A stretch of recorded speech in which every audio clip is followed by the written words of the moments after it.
Welcome back to MSBS chemistry classes. आज हम लोग क्लास 10th में जो यूज़ होने वाले कुछ फॉर्मूलेज हैं, केमिकल फार्मूलाज, उसको लिखना सीखेंगे, क्योंकि हमारा ये सबसे ज़्यादा इसका यूटिलाइजेशन जो है वो आपके balancing the chemical equations and reactions वाले चैप्टर जो है आपका उसमें इस्तेमाल होने वाला है। एक्चुअली ये आप लोग 9th क्लास में पढ़ते हुए आए हैं, और जो 9th क्लास के स्टूडेंट्स हैं जो इसे देख रहे हैं उनके लिए भी ये कारगर है। इसीलिए कोशिश करें कि अच्छे से इस चीज़ को यहीं पे समझ लें। सबसे आसान तरीका इसको समझने का यह है कि आप क्या करें कि सबसे पहले पीरियोडिक टेबल में जो एलिमेंट्स हैं उनकी पोजीशंस को फाइंड आउट करें, और मैं इस वीडियो में इन सब को इस तरीके से लेकर चलूँगा कि आप ये सब चीज़ जानते हैं, और जिसको इस बारे में जानना है वो मेरे प्लेलिस्ट में जाकर फंडामेंटल्स ऑफ पीरियोडिक टेबल वाली लिस्ट को अच्छे से देख लें। जैसे कि हमें कोई भी केमिकल फॉर्मूला लिखना होता है तो उसके लिए हमें सबसे पहले ज़रूरत होती है उन एलिमेंट्स के सिंबल्स की। जैसे हम जानते हैं, अगर हाइड्रोजन की बात करेंगे तो हाइड्रोजन को हम H लिखेंगे, देन हीलियम को हम He लिखेंगे, लिथियम को Li लिखेंगे, इस तरीके से लगातार। जैसे कुछ ऐसे एलिमेंट्स जो मैं यहाँ पर आपको लिख रहा हूँ, आप इन एलिमेंट्स को डे टू डे लाइफ में या फिर आप जितने भी आप टॉपिक्स पढ़ेंगे उनमें आपको ये फ्रिक्वेंटली देखने को मिलेगा। जैसे सोडियम, और जिस तरीके से आपका मैग्नीशियम, एल्यूमिनियम, फ्लोरीन, क्लोरीन, ये कुछ ऐसे एलिमेंट्स हैं जो अमूमन आपको देखने को मिलेंगे। इसी तरीके से इनके ऊपर जो चार्ज होता है वो भी आपको पता होना चाहिए। फॉर एग्जाम्पल, अगर मैं आपसे बोलूँ हाइड्रोजन के ऊपर क्या चार्ज होगा, तो हाइड्रोजन को प्लस चार्ज होता है, कितना, +1। इसी तरीके से सोडियम के ऊपर कितना चार्ज होता है, +1। मैग्नीशियम के ऊपर +2, एल्यूमिनियम को +3, फ्लोरीन के ऊपर -1 एंड क्लोरीन के ऊपर भी -1। यहाँ पर जो आप चार्ज देख पा रहे हैं, इस चार्ज का मतलब है इनकी वैलेंसी, और ये वैलेंसी वाला जो कंसेप्ट है आप उस प्लेस लिस्ट में जाके आसानी से पढ़ सकते हैं, उसमें मैंने आपको काफ़ी अच्छे से एक्सप्लेन किया हुआ है। इसके अलावा जो कुछ एलिमेंट्स हैं जो आपके फॉर्मूला बनाने में यूज़ होने वाले हैं उनको हम लिखने वाले हैं। जैसे OH, इसको हम बोलते हैं हाइड्रोक्साइड। क्या बोला जाता है बेटा? हाइड्रोक्साइड। हाइड्रोक्साइड आयन बोलते हैं। सो हाइड्रोक्साइड का जो चार्ज होता है इसके ऊपर वो होता है -1। इसी तरीके से SO4, इसको हम बोलते हैं सल्फेट, और सल्फेट के ऊपर जो चार्ज होता है -2। CO3, इसको हम बोलते हैं कार्बोनेट। क्या बोलते हैं? कार्बोनेट। और इसके ऊपर -2 चार्ज होता है। इसी तरीके से आपका एक एलिमेंट होता है जिसको हम बोलते हैं PO4, जिसको हम बोलते हैं फॉस्फेट, फॉस्फेट आयन। तो इसके ऊपर जो चार्ज होता है -3। इसी तरीके से कई सारे एलिमेंट्स हैं जो आपके फॉर्मूला में यूज होने वाले हैं। जैसे कुछ और एलिमेंट्स देख लेते हैं। कॉपर, कॉपर के ऊपर 2 चार्ज आते हैं, आपने देखा होगा। एक होता है कॉपर के ऊपर +1 चार्ज, और एक होता है कॉपर के +2 चार्ज। अगर कभी भी आपको ये वाला चार्ज आएगा तो आप इसका नाम क्या देंगे? क्यूप्रस। और कभी आपके पास ये वाला चार्ज आएगा +2 वाला, तो इसको आप नॉर्मली कॉपर नाम देंगे। इसी तरीके से जिंक, जिंक के ऊपर क्या चार्ज होता है? +2। आयरन के ऊपर क्या चार्ज आता है? +2 एंड +3। +3 चार्ज जहां आएगा इसको आप नाम देंगे फेरिक, फेरिक, एंड जहां पर +2 चार्ज आएगा यहां पर आप इसका नाम देंगे फेरस।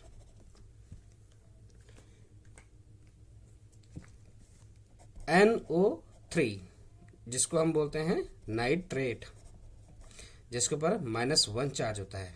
इसी तरीके से एक होता है NO2, जिसको हम बोलते हैं नाइट्राइट, और जिसके ऊपर -1 चार्ज होता है। सो इन सब को ध्यान में रखते हुए अब हम फॉर्मूला बनाना सीखेंगे। जैसे आपको एक सबसे छोटे एग्जांपल से स्टार्ट करते हैं। पहला एग्जांपल, मैंने आपसे कहा sodium chloride,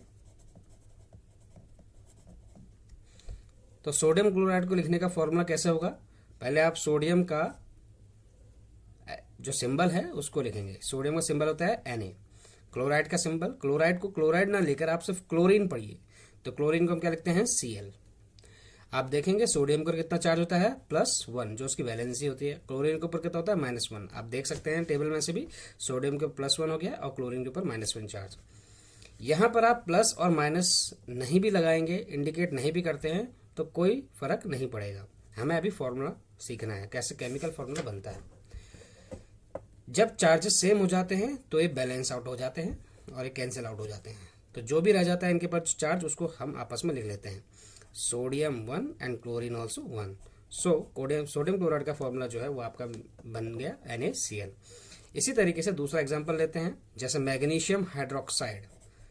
magnesium hydroxide, magnesium hydroxide लिखने का तरीका क्या है, मैग्नीशियम को मैग्नीशियम की तरह लिखिए और हाइड्रोक्साइड को कैसे लिखते हैं, मैंने आपको बताया था हाइड्रोक्साइड का फॉर्मूला OH होता है। और आप जानते हैं मैग्नीशियम को कितना चार्ज होता है, +2, और हाइड्रोक्साइड के ऊपर कितना चार्ज होता है, -1।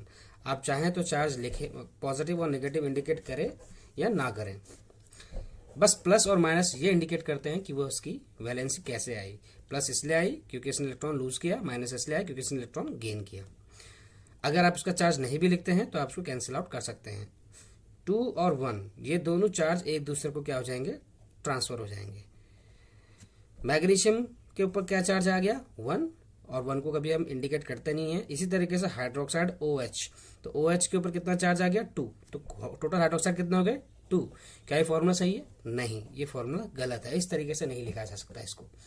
ये इंडिकेट करता है कि इस पूरे एलिमेंट में, इस पूरे कंपाउंड में मैग्नीशियम 1 है, ऑक्सीजन भी 1 है और हाइड्रोजन कितने हैं, 2। लेकिन ऐसा नहीं है क्योंकि O और H अलग अलग नहीं है, OH एक ही है, हाइड्रोक्साइड। इस OH को इस पूरे OH को ये 2 चार्ज मिला है, इसीलिए इसको ऐसे ना लिखकर हम कैसे लिखेंगे, MgOH होल ट्वाइस। अब ये फॉर्मूला आपका तैयार हुआ है, इसको हम मैग्नीशियम हाइड्रोक्साइड कहेंगे। चलिए अगला एग्जाम्पल पढ़ते हैं। तीसरा एग्जाम्पल, एल्यूमिनियम नाइट्रेट। अब आपका ये थोड़ा अलग आ गया। एल्यूमिनियम को हम क्या लिख सकते हैं, Al। नाइट्रेट को, नाइट्रेट मैंने आपको बताया था किस तरीके से लिखा जाता है, NO3। तो नाइट्रेट को हम क्या लिख सकते हैं, NO3। एल्यूमिनियम के ऊपर कितना चार्ज होता है बेटा, +3, मीन्स आप प्लस लिखे या ना लिखे, 3 आ गया। नाइट्रेट के ऊपर कितना चार्ज होता है, -1, माइनस लिखे या ना लिखे, 1। ये 1 चार्ज इसके बेस में और ये 3 चार्ज इसके बेस में, तो ये किस तरीके से आ जाएगा, एल्यूमिनियम 1 एंड NO3 कितना हो जाएगा, ओवरऑल होल का 3। और ये आपका फॉर्मूला बनकर तैयार हो गया, एल्यूमिनियम नाइट्रेट। चलिए अगला करते हैं,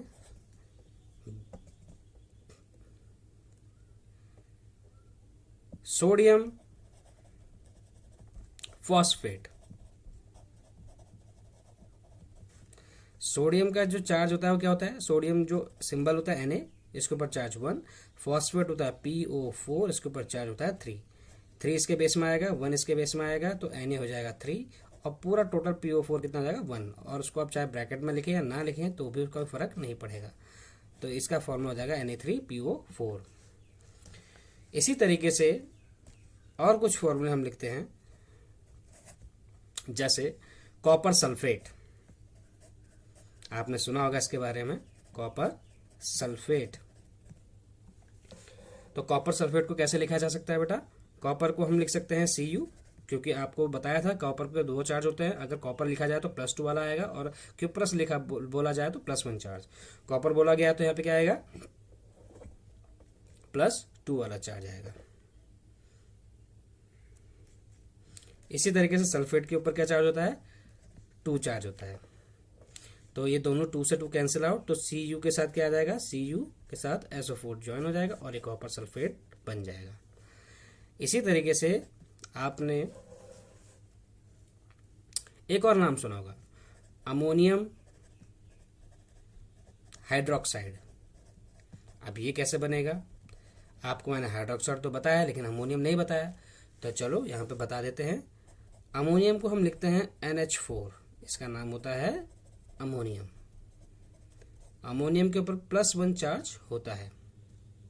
इसी तरीके से एक और याद आ गया है जिसको हम बोलते हैं एसीटेट, और एसीटेट का फॉर्मूला होता है CH3COO। इसको हम बोलते हैं एसीटेट, जिसके ऊपर -1 चार्ज होता है। तो आप देखेंगे यहाँ पर अमोनियम हाइड्रोक्साइड कैसे लिखा जा सकता है। अमोनियम को लिखते हैं NH4 जिसके ऊपर 1 चार्ज होता है, और हाइड्रोक्साइड के ऊपर OH जिसके ऊपर भी 1 चार्ज होता है। इसमें +1, इसमें -1। आप चाहे तो चार्ज लगा भी सकते हैं। दोनों चार्जेस एक दूसरे को ट्रांसफर होंगे तो NH4 एंड OH, ये फॉर्मूला निकल कर आ जाएगा अमोनियम हाइड्रोक्साइड का। इसी तरीके से आप कुछ और फॉर्मूले देख लेते हैं। जैसे एक फॉर्मूला है आपके पास sodium acetate. Sodium acetate, sodium acetate बनाने के लिए आपको कुछ चीज़ें पता होनी चाहिए, जैसे सोडियम का सिंबल Na और एसीटेट का सिंबल है CH3COO। एसीटेट का जो केस है वो हर केस में जहां भी आएगा वो आपको इसी तरीके से लिखा जाएगा जैसा कि अब आप पढ़ने वाले हैं। एक्चुअली होता क्या है, CH3COO जो निकल कर आता है वो आता है आपका एसिटिक एसिड CH3COOH से। यहाँ पर इसका स्ट्रक्चर अगर खोल कर देखें हम तो ये कुछ ऐसा निकल कर आता है CH3COO एंड H। यहाँ पर हाइड्रोजन हाईली एसिडिक होता है क्योंकि ऑक्सीजन ज़्यादा इलेक्ट्रोनेगेटिव होने की वजह से अपना चार्ज इलेक्ट्रॉन्स को अपनी ओर को खींच लेता है और हाइड्रोजन जो है पॉजिटिव रूप में रिलीज हो जाता है और जिसके ऊपर नेगेटिव चार्ज आ जाता है। तो अल्टीमेटली उसका जो स्ट्रक्चर होगा कुछ इस तरीके से बन जाएगा नेगेटिव। इसका मतलब यह है कि अब कोई भी बाहर से जो एलिमेंट आएगा अटैक करने के लिए वो ऑक्सीजन की तरफ से बाइंड अप होगा, ना कि कार्बन की तरफ से। वापस आते हैं इधर पे, आप देखेंगे कि हर जगह पे जहां जहां हमने फॉर्मूले लिखे हैं उन फॉर्मूले में जो पहला पार्ट बना है वो हमेशा पॉजिटिव चार्ज वाला है और दूसरा पार्ट नेगेटिव चार्ज। इसी तरीके से यहाँ पे कॉपर पहला पॉजिटिव चार्ज है और SO4 नेगेटिव चार्ज। इसी तरीके से यहाँ पे सोडियम फॉस्फेट में देखिए, सोडियम पॉजिटिव चार्ज में है, फॉस्फेट नेगेटिव चार्ज में। इसका मतलब आपको एक ट्रेंड या एक पैटर्न समझ में आ रहा होगा कि पहले पॉजिटिव चार्ज वाला एलिमेंट लिखा जाता है, उसके बाद नेगेटिव चार्ज एलिमेंट लिखा जाता है मोस्ट ऑफ द केसेस में। लेकिन सोडियम एसीटेट के केस में आप चाहें तो सोडियम के ऊपर +1 चार्ज और एसीटेट के ऊपर -1 चार्ज, दोनों को अदला बदली करेंगे तो आपका फॉर्मूला फिर भी वही निकल के आएगा NaCH3COO। ये भी ठीक है, नो डाउट, बट इसको टेक्निकली अगर देखा जाए तो इसका कहने का मतलब ये है कि सोडियम के साथ कार्बन की लिंकेज है और CH3CO को हम कैसे लिखते हैं, नेगेटिव के रूप में, और नेगेटिव चार्ज यहीं रह गया। इसका मतलब ये इंडिकेट कर रहा है कि सोडियम जो है कार्बन के साथ बॉन्डिंग कर रहा है, और जो कि बिल्कुल नहीं है ऐसा। इसीलिए हम कभी भी पहले CH3COO को लिखते हैं, और ये नेगेटिव चार्ज इंडिकेट करता है कि अब सोडियम कहाँ से जाके अटैक करेगा, ये जो सोडियम होगा अब यहाँ पे जाके अटैक करेगा और ये CH3COO Na बन जाएगा। अब हम इसको क्या पढ़ेंगे, सोडियम एसीटेट पढ़ेंगे, और ये बिल्कुल सही फॉर्मूला है। इसी तरीके से आप एक फॉर्मूला लिख सकते हैं, जैसे कैल्शियम कार्बोनेट।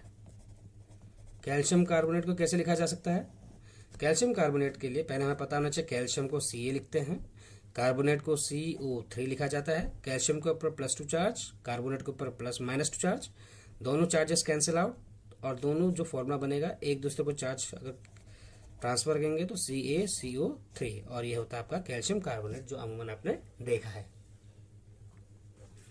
इसी तरीके से आप किसी भी प्रकार के फॉर्मूले का इस्तेमाल करके जो सिंबल्स वगैरह हैं, जो वैलेंसीज हैं, इन सब की वैलेंसीज को इस्तेमाल करते हुए आप इन सभी फॉर्मूलेस का फॉर्मुलेशन कर सकते हैं। होप कि आपको ये केमिकल फार्मूला बनाना आया होगा और आपकी स्टडी थोड़ी आसान हो जाए। Till then keep doing hard work.